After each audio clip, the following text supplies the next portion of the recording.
আসসালামু আলাইকুম ওয়া রাহমাতুল্লাহ।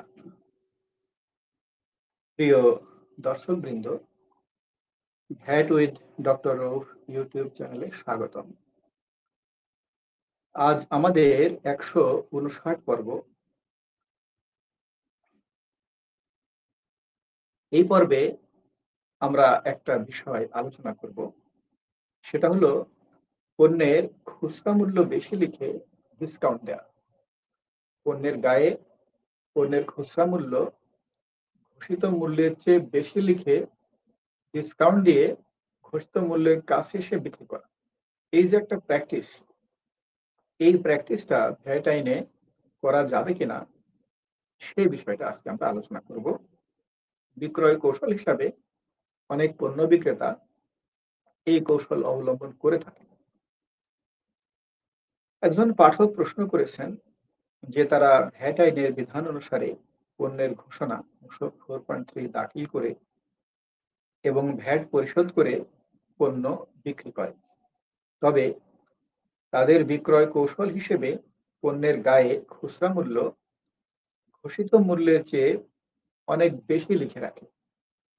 কাস্টমারকে ডিসকাউন্ট দিয়ে তারা ঘোষিত মূল্যেই পণ্য বিক্রি করে।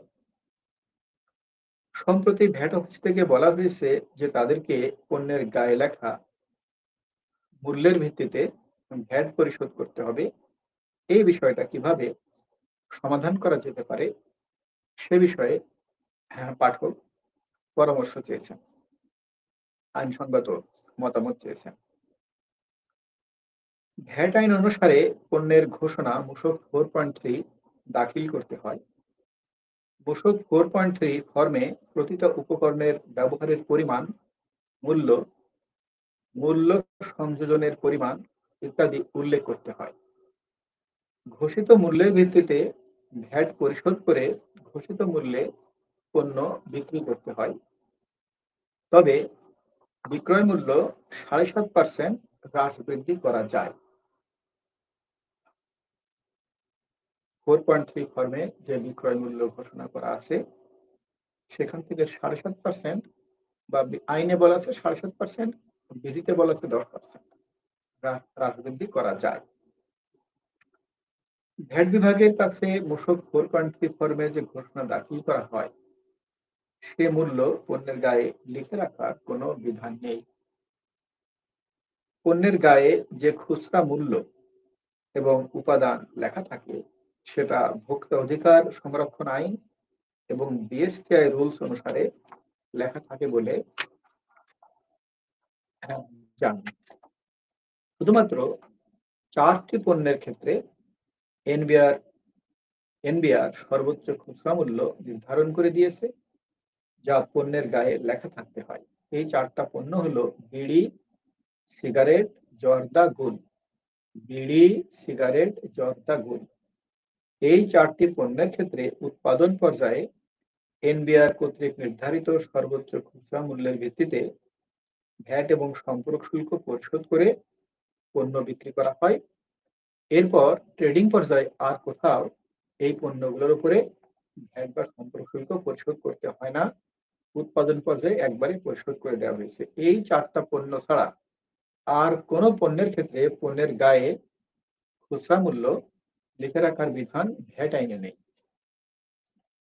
এই 4টি পণ্য ছাড়া অন্য কোনো পণ্য যদি যথাযথভাবে ঘোষণা মূসক 4.3 দাখিল করে সে মূল্যের ভিত্তিতে ভ্যাট পরিশোধ করে বিক্রি করা হয় তাহলে ভ্যাট আইনের লঙ্ঘন হয় না। আগেই বলেছি যে ভ্যাট আইন অনুসারে এসব পণ্যের মূল্য পণ্যের গায়ে লিখে দেওয়ার বিধান নেই।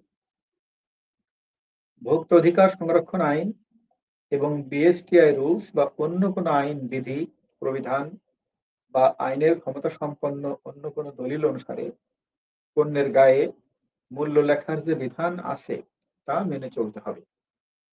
তবে আমি সাধারণ জ্ঞানে যা বুঝি সেটা হলো সর্বোচ্চ খুচরা মূল্যের অর্থ হলো এই মূল্যে বা এর চেয়ে কম মূল্যে সর্বশেষ বিক্রেতার কাছে বিক্রি করা যাবে। এর চেয়ে বেশি মূল্যে বিক্রি করা যাবে না।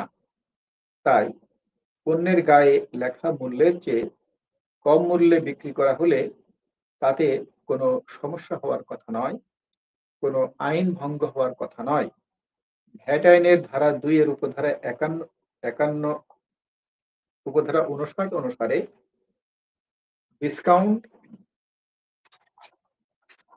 বাদ দিয়ে যে মূল্য থাকবে সে মূল্যের ভিত্তিতে ভ্যাট পরিশোধ করতে হবে।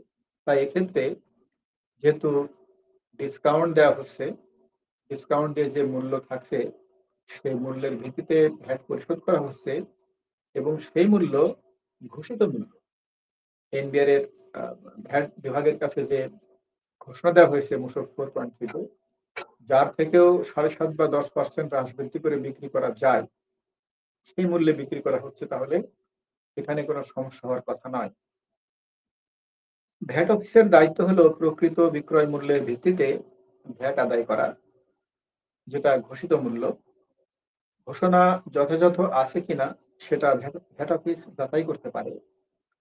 যে কারণে পণ্যের গায়ে বেশি মূল্য লেখা হয়েছে সে কারণ যদি সঠিক হয়ে থাকে এবং তা যদি ভ্যাট অফিস বুঝতে পারে, তাহলে পণ্যের গায়ে লিখিত মূল্যের ভিত্তিতে ভ্যাট প্রদান করতে বলা সমীচীন নয়। আমাদেরকে সঠিক সিদ্ধান্তে আসতে হবে।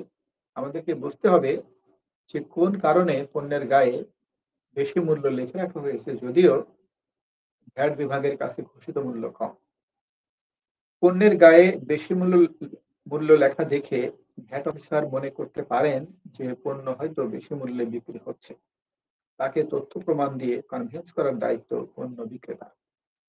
যা হোক, এই প্রশ্নের সরাসরি উত্তর হলো বর্ণিত পরিস্থিতিতে ভোক্তা অধিকার সংরক্ষণ আইন, বিএসটিআই রুলস সহ এবং আইনের ক্ষমতা সম্পন্ন অন্য কোনো দলিল অনুসারে যদি কোনো সমস্যা না থাকে, তাহলে ভ্যাট আইন অনুসারে এরূপ প্র্যাকটিসে কোনো সমস্যা নেই।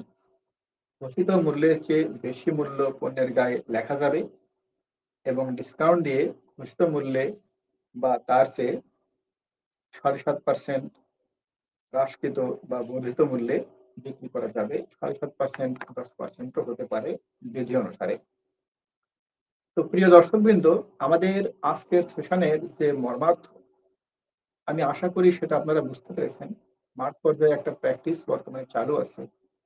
যে মূল্য ঘোষণা দেওয়া হচ্ছে একটা মূল্য ভ্যাট অফিসের কাছে, এর চেয়ে অনেক বেশি মূল্য পণ্যের গায়ে লিখে রাখা হচ্ছে এবং ভোক্তাদেরকে অনেক বেশি ডিসকাউন্ট দিয়ে এটা একটা বিক্রয় কৌশল, ঘোষিত মূল্যেই বিক্রি করা হচ্ছে।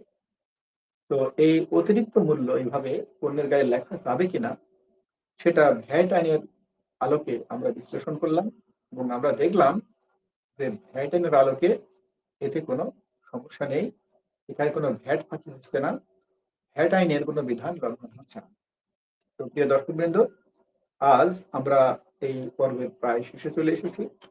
আমরা প্রতিটা পর্বে এক একটা বিষয় নিয়ে আলোচনা করি এবং আইনসঙ্গত সাজেশন দেওয়ার চেষ্টা করি। যদিও এসব বিষয়ে রেগুলেটরি এজেন্সির কোনো অন্যবিধ মতামত যদি থাকে সেটা প্রাধান্য পাবে। প্রিয় দর্শকবৃন্দ, এই পর্ব এখানে শেষ করছি। খুদা হাফেজ। আসসালামু আলাইকুম ওয়া রাহমাতুল্লাহ।